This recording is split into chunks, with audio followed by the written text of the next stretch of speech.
For this chapter, I want to talk about one of the most important parts of songwriting, and that's the pre-production stage. This is the part of the process that happens before you actually start writing the track. I used to neglect this stage all the time because I was just so eager to get into Ableton and start writing my track.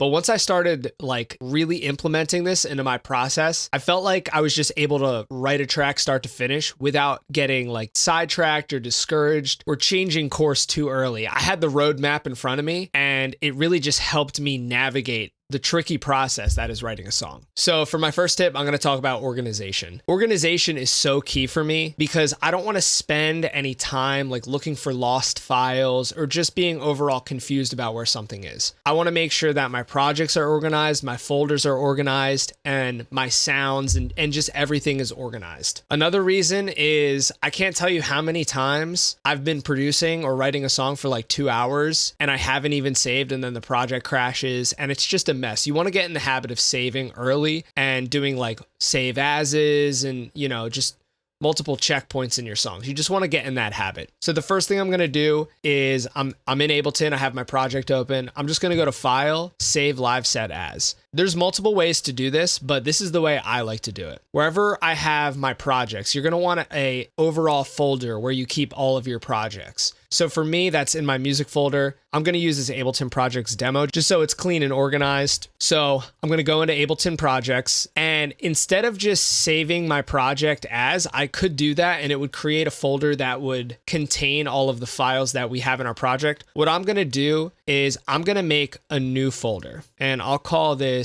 Masterclass 1 start to finish. And then I'm going to call my project the same thing, but I'm going to put a V1 at the end of it. That way, when I do additional save ases, if I get to a point where I maybe want to change something, or I get to just an overall checkpoint, I can create a V2 and a V3 and a V4. Therefore, I can just always go back and add things from previous tracks or just have these checkpoints. So now the way this looks in my Finder is I go to Ableton Projects Demo, and I have the folder that we made, Masterclass 1 start to finish. And then inside of this, what you should see is an Ableton icon, but a folder.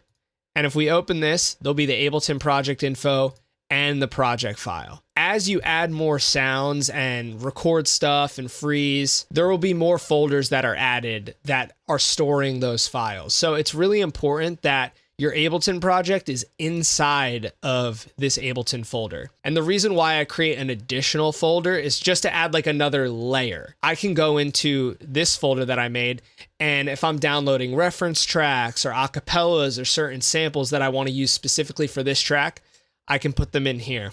I can also make a new folder, title exports, and this is where I'm going to export all the versions of my song. So this may be a really basic step to some, but I just wanted to include this because this is what I do for every single song I make, and it really helps me stay organized and on track.